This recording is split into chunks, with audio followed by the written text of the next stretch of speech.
GeM TV நேயர்களுக்கு அன்பான வணக்கம். அதிகாரம் 118 கண் விதுப்பு அழிதல் 1178வது குறட்பாவை பற்றி நாம் இப்பொழுது சிந்திக்க இருக்கின்றோம். பேணாது பெற்றார் உளர்மன்னோ மற்றவர் காணாது அமைவிலக்கண்.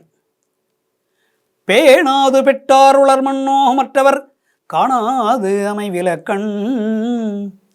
பேணாது பெற்றார் உளர்மன்னோ மற்றவர் காணாது அமைவிலக்கண். எப்படியெல்லாம் என்னை விரும்பி காதலித்து ஏற்றுக்கொண்டு இன்பத்தை வாரி வாரி வழங்கினார். என்னை எப்படியெல்லாம் பாதுகாக்க வேண்டும் அப்படியெல்லாம் பாதுகாத்து என் விருப்பப்படி நடந்து நான் வேண்டிய இன்பத்தை கொடுத்து வேண்டிய பொருளையெல்லாம் வாங்கி கொடுத்து எனக்கு இன்பத்தை சேர்த்தார்.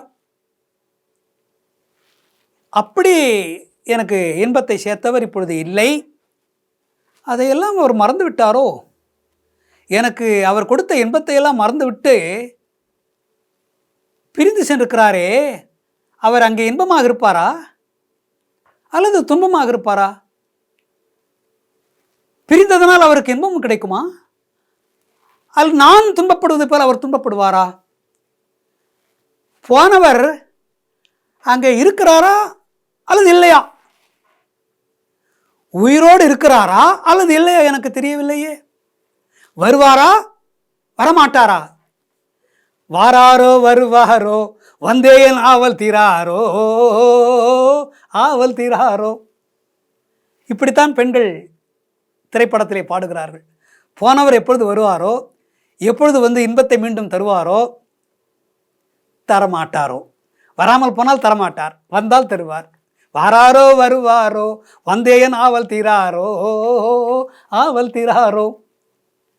இந்த பெண் பிரிந்துவிட்ட தலைவனை பார்த்து எப்பொழுது வருவாரோ, இன்பத்தை எப்பொழுது தருவாரோ, வருவாரோ வரமாட்டாரோ, தருவாரோ தரமாட்டாரோ என்றெல்லாம் எண்ணி எண்ணி ஏங்குகின்றாள்.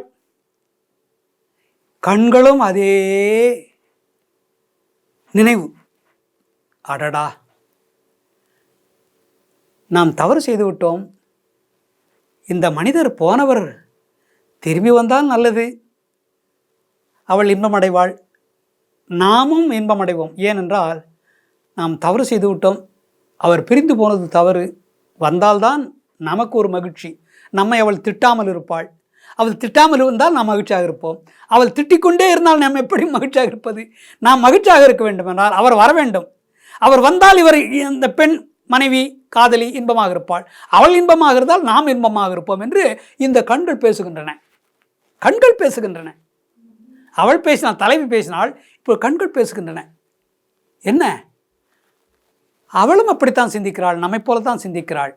வருவாரோ வரமாட்டாரோ, இருக்கிறாரோ இல்லையோ, வந்தால் இன்பத்தை தருவார், இன்பமாக இருக்கும், இந்த துன்ப நோய் போய்விடும்.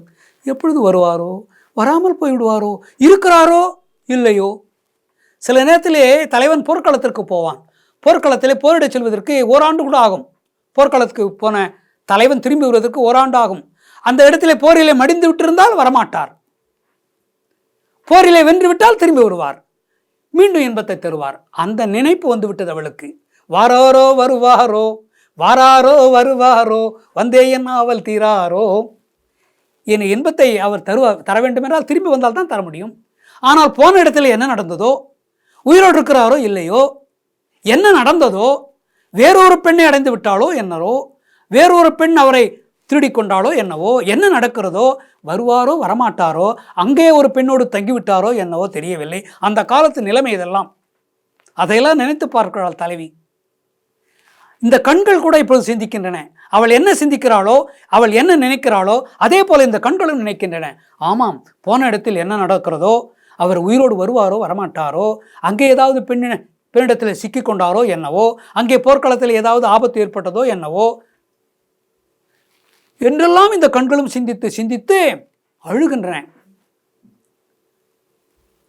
தன் நிலையில் இந்த கண்கள் இல்லை. ஒளி பொருந்திய கண்கள் ஒளி இழந்து துன்பத்தில் வாடுகின்றன. அவளைப் போலவே கண்களும் வாட ஆரம்பித்து விட்டன. வாடி வாடி வதங்கி கண்களெல்லாம் ஒளி இழந்து மங்கி இருண்டு வெளிச்சத்தையே காண முடியவில்லை கண்களால். கண்கள் அப்படியே மூடிக்கொண்டன, இறுக மூடிக்கொண்டன, கண்கள் அப்படியே மூடிக்கொண்டன. பார்க்க முடியவில்லை. பார்ப்பதற்கு வெட்கமாக இருக்கு. இந்த உலகத்தை பார்ப்பதற்கு வெட்கமாக இருக்கிறது. ஏதோ தாங்கள் தவறு செய்து விட்டதைப் போல இந்த கண்கள் வருந்துகின்றன என்று இந்த குறட்பாவிலே அந்த தலைவியும் கண்களும் ஒரே நேரத்தில் வருத்தம் அடைவதை அவ்வளவு அழகாக படம் பிடித்து காட்டுகிறார் திருவள்ளுவர். மீண்டும் நாளை சந்திப்போம்.